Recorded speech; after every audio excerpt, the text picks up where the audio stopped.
Terima kasih Anda masih bersama kami dalam Sapa Indonesia Pagi. Saudara, tim SAR gabungan mencapai lokasi warga negara asing asal Brasil yang jatuh di Gunung Rinjani di kedalaman 600 meter. Korban ditemukan dalam kondisi tewas.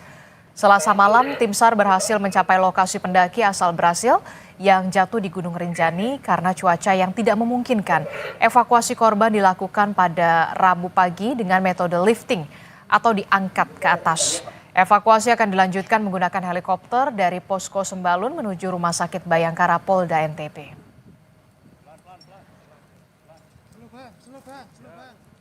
Saat ini, saudara, kita sudah bersama dengan Kepala Balai Taman Nasional Gunung Rinjani. Melalui sambungan daring sudah ada Pak Yarman Wasur. Selamat pagi, Assalamualaikum Pak Yarman. Waalaikumsalam, Mbak. Ya, Yarman, bukan Yarman Wasur. Wasur dulu lokasi saya kerja. Yarman. Oke, Pak Yarman. Pak Yarman, ini bisa diinformasikan kepada kami pemirsa Kompas TV semua saat ini proses pencarian atau proses evakuasi masih terus dilakukan. Nah, ini bisa diceritakan secara singkat. Ini skemanya nanti akan seperti apa hari ini untuk proses evakuasi? Ya, ini hari ini perlu saya sampaikan juga bahwa kemarin sore ya sekitar jam 18.00 tim evakuasi sudah mencapai titik korban, ya, diperkirakan sekitar 600-an dari atas. Nah, sekitar 4 orang tim dan 3 orang di atas angkor 2, ya. Dan pagi ini sudah bergabung dan sedang melakukan pengangkatan terhadap korban itu sendiri, ya. Mudah-mudahan hari ini cuaca cerah, ya, bisa maksimal teman-teman di lapangan melakukan evakuasi. Begitu, Mbak. Oke, sejauh ini kan sudah hari kelima ya kalau tidak salah Pak Yarman ya. Apa sebenarnya kendala utama yang dihadapi para rescue atau tim SAR untuk melakukan evakuasi terhadap survivor atau warga negara asing asal Brasil ini, Juliana? Oke, makasih, Mbak.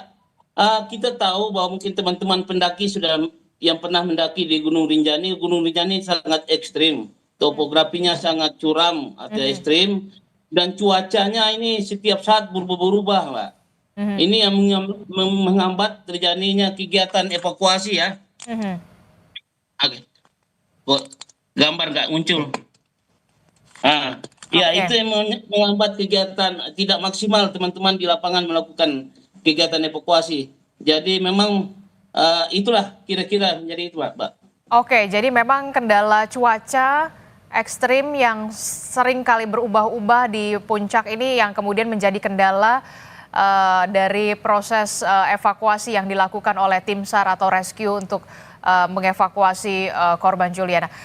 Pak Yarman bisa diceritakan Pak sebenarnya kronologi Juliana dan juga beberapa rombongan ini untuk sebelumnya mendaki ke Gunung Rinjani ini, apakah kemudian memang sudah melalui prosedur-prosedur yang memang sudah harus dilakukan oleh seorang pendaki untuk sebelum mendaki Gunung Rinjani ini, atau seperti apa Pak, bisa diceritakan?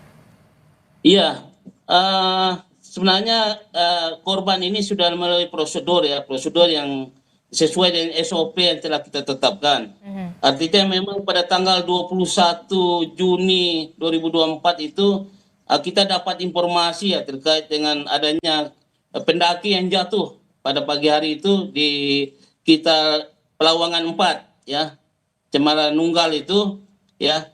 Kita melihat bahwa memang sebenarnya tim itu sebenarnya ada 6 orang, terdiri dengan guide dengan pemandu itu sendiri ada di situ, ya. Artinya memang secara SOP sudah memadai, sesuai. Ini juga karena pada saat mau naik puncak itu, saudara korban ini merasa capek atau kelelahan, ya, mengenai informasi dari guide-nya, sehingga akhirnya korban ini tinggal, tidak ikut summit, gitu. 5 orang teman ini ikut summit. Setelah turun dari summit ini, ternyata korban ini tidak lagi berada di tempat, di lokasi awal ini. Ternyata setelah ditelusuri, ternyata sudah di jurang, sudah jatuh ke bawah, Mbak. Oke, Ya. kalau dari Artinya secara ini beliau mempunyai tiket apa segala secara resmi sudah dikeluarkan oleh Taman Nasional Gunung Rinjani. Oke, jadi kalau komunikasi sendiri dari Balai Taman Nasional Gunung Rinjani sendiri mengetahui ada satu pendaki yang kemudian terjatuh, ini informasinya sudah didapat sejak hari apa, Pak? Tanggal 21 Mbak pagi ya, Oke. sekitar jam 7 ya, jam 7 pagi kita dapat informasi dari guide yang membawa korban ini ya. Kita dapat informasi itu, kami melakukan komunikasi dengan tim evakuasi yang ada di Lombok ini sendiri ya.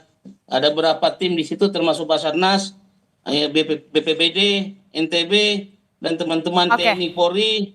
Nah, itu teman-teman tim evakuasi seluruh yang ada di Oke, sini. Pak Ya, Yarman, terakhir Pak Yarman, informasinya betul berarti untuk jalur pendakian saat ini memang ditutup dulu untuk sementara dari mulai tanggal berapa sampai tanggal berapa, Pak Yarman? iya, iya, sesuai edaran yang kami keluarkan dari Taman Nasional, kita penutupan di tanggal 24 kemarin mulai. Tapi kita tidak menutup secara total Taman Nasional, Mbak. Kita hanya menutup pada lokasi Pelawangan 4 Sembalun menuju Summit.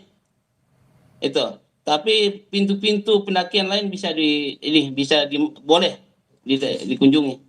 Oke, itu artinya hanya penutupan sementara mulai dari pos Pelawangan 4 sampai ke Summit itu ditutup, tapi sebelumnya itu masih dibuka ya jalur pendakiannya ya Pak ya. Terima kasih. Ya, jalur pendakian masih bisa, pendaki masih bisa menikmati tempat-tempat seperti danau, Pak, tempat-tempat lain gitu, Pak. Oke, Ya, baik. Terima sampai kasih Kepala selesainya Balai evakuasi dilakukan, Pak. Ya. Terima kasih Kepala Balai Taman Nasional Gunung Rinjani, Pak Yarman telah bergabung bersama kami di Kompas TV. Sehat selalu Bapak. Assalamualaikum, selamat pagi. Waalaikumsalam warahmatullahi wabarakatuh. Terima kasih.